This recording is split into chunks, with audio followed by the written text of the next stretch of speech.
नमस्कार मित्रों, मैं पंडित अखिल शुक्ल यूट्यूब के माध्यम से कुछ चीज़ें आज आपको बताना चाह रहा हूँ। कुछ अभी मैंने एक वीडियो और बनाया था पर लोगों को कुछ समझ में नहीं आई बात, तो मैंने सोचा आपको फिर से बता दूँ। देखिए मित्रों, ये समय जो चलता है दिसंबर का, इस समय जैसे पानी गिर गया, मावठा गिर गया, और इसी प्रकार से गर्मी का इस समय जब मार्च का महीना आता है तो कफ को कुपित होता है। आपका जो अंदर जो कफ है आयुर्वेद के हिसाब से वो कुपित होता है। कुपित होना मतलब लंग्स में आएगा, सर्दी होगी, जुकाम होगा। आप बहुत तेजी से धूप में मार्च के महीने में चले जाइए और पानी पी लीजिए 2 गिलास, तो कफ कुपित हो जाएगा। और यही कफ फिर आपके नाक में रहेगा, लंग्स में रहेगा, तो नाना प्रकार के वायरस आपके अंदर जाएंगे। जिन लोगों का इम्यून सिस्टम अच्छा है उनको तो रोग नहीं पकड़ता, परंतु जिनका इम्यून सिस्टम किसी कारणवश कमजोर है, जो सिगरेट बीड़ी का प्रयोग ज़्यादा करते हैं, उनके लंग्स वैसे ही कमज़ोर होते हैं, तो उनको फिर रोग पकड़ लेता है। जैसा कि बताया भी था कि तीसरी लहर आएगी, चौथी आएगी, तो कुछ आई नहीं, क्योंकि बहुत सारे लोग, जैसे एक आदमी अस्पताल में था तो 50-60 आदमी को तो वो पहले ही इन्फेक्टेड कर चुका था और वो घर में उन्होंने दवाई कराई और उन्होंने और कराई। इस प्रकार से ये पूरा भारत में 80% लोगों को तो कोरोना हो चुका है, इम्यून सिस्टम उनका बन गया है। जैसे अभी एक और नया उनके भाई बंद आ गए थे, तो उसी साइंटिस्ट ने बोला कि ये तो नुकसानदायक नहीं है।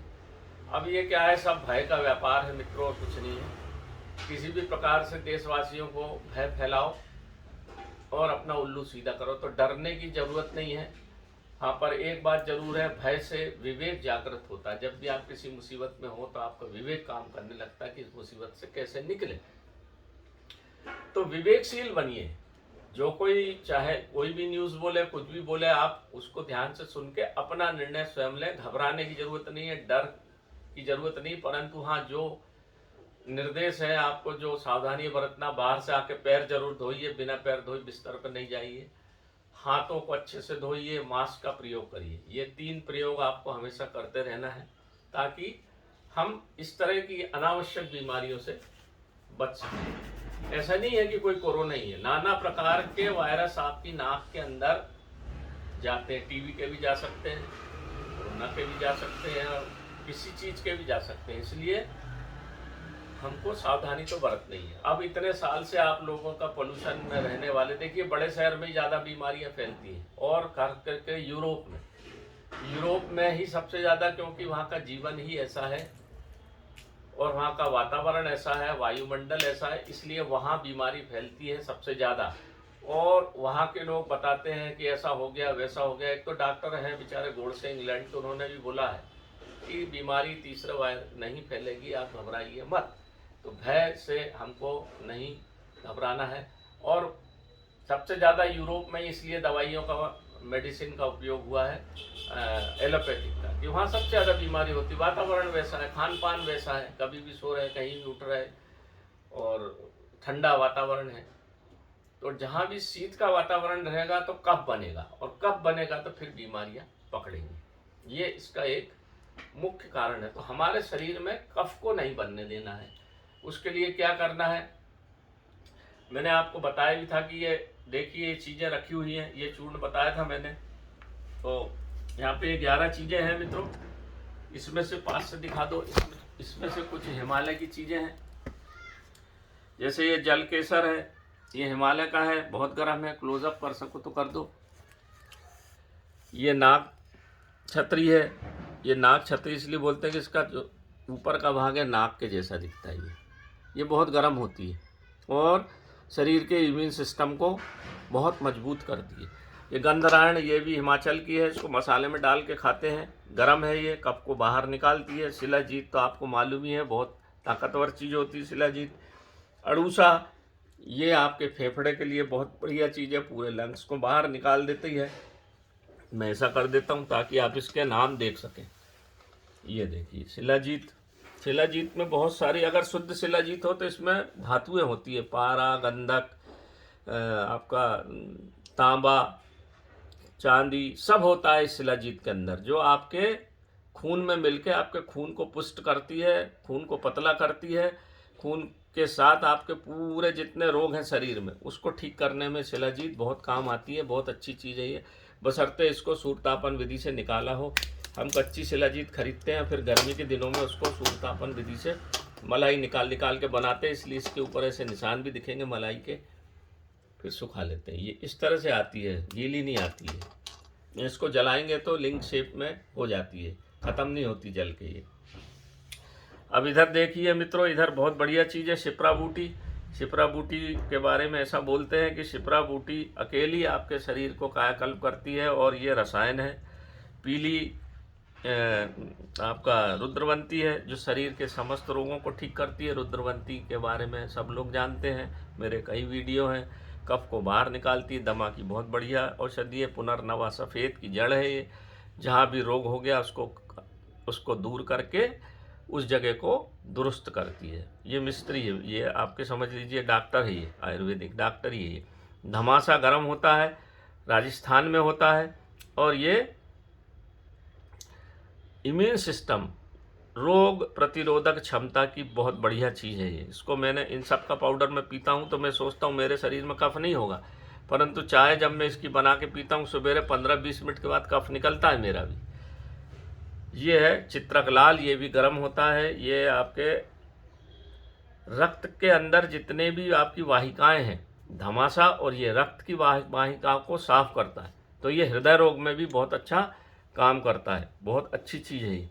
इस तरह से अब आप कौन सी चीज़ कहाँ मिलेगी मैं आपको बता देता हूँ। कई लोगों ने पूछा था, फिर से एक बार देख लीजिए।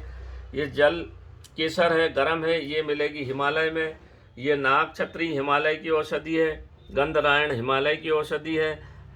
ये जो नेपाल में भी मिलती है शिलाजीत, हिमालय में भी मिलती है। अड़ूसा मध्य प्रदेश में सब जगह मिलता है। पुनर्नवा सफ़ेद राजस्थान में मिलेगा। दमासा राजस्थान में मिलेगा। लाल चित्रक आपको माउंट आबू पर्वत में मिलेगा।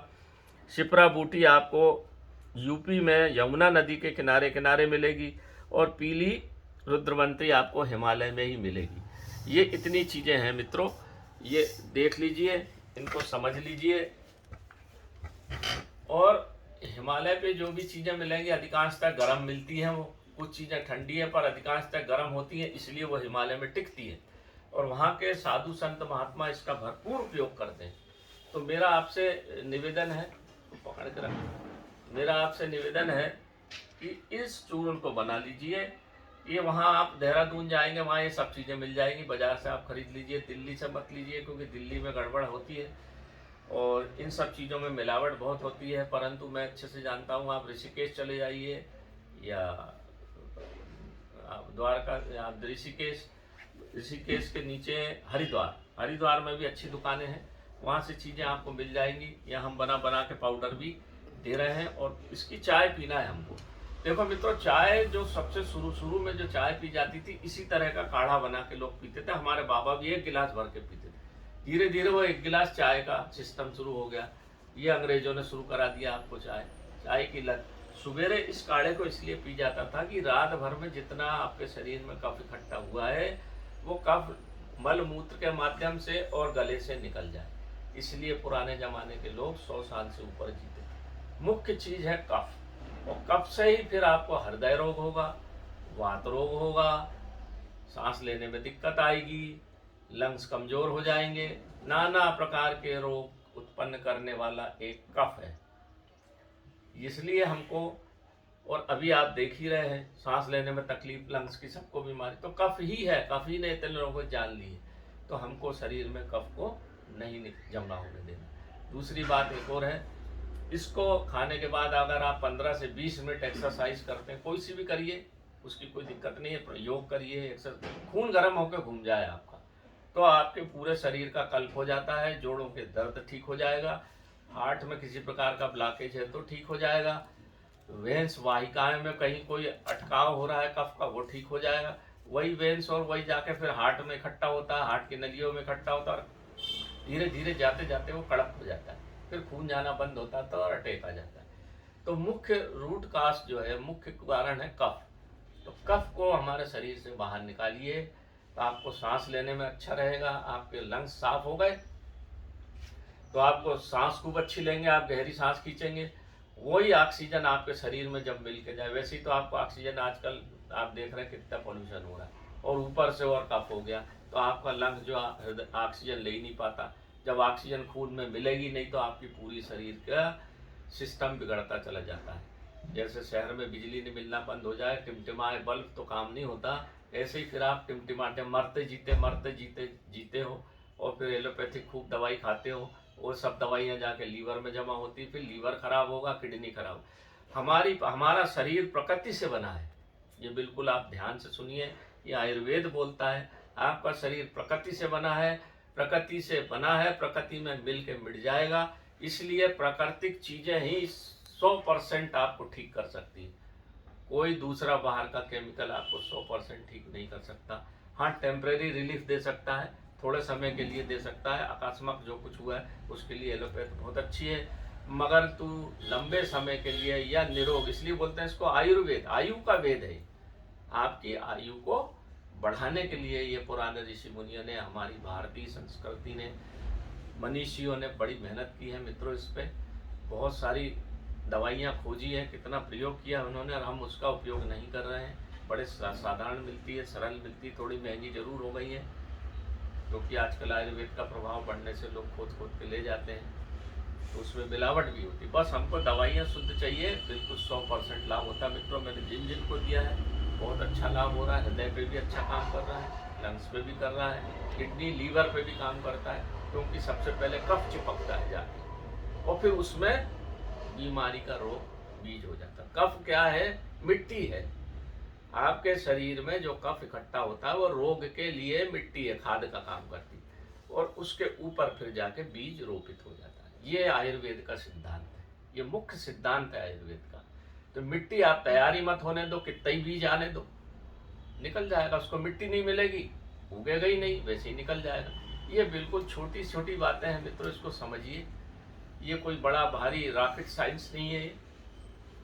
आयुर्वेद बिल्कुल सरल भाषा में समझाता है। समझने के लिए हमको विवेक चाहिए, हमारा विश्वास चाहिए। हमारी धर्म संस्कृति पर हम विश्वास नहीं करेंगे, बाहर के लोगों पर विश्वास करेंगे, बाहर की बातों पर विश्वास करेंगे, तो फिर भटकते रहेंगे आप। जो देश अपनी धर्म संस्कृति को छोड़ देता है, अपनी धर्म संस्कृति पे विश्वास नहीं करता, वो देश कभी तरक्की नहीं कर सकता। इसके पूरे उदाहरण दुनिया में है।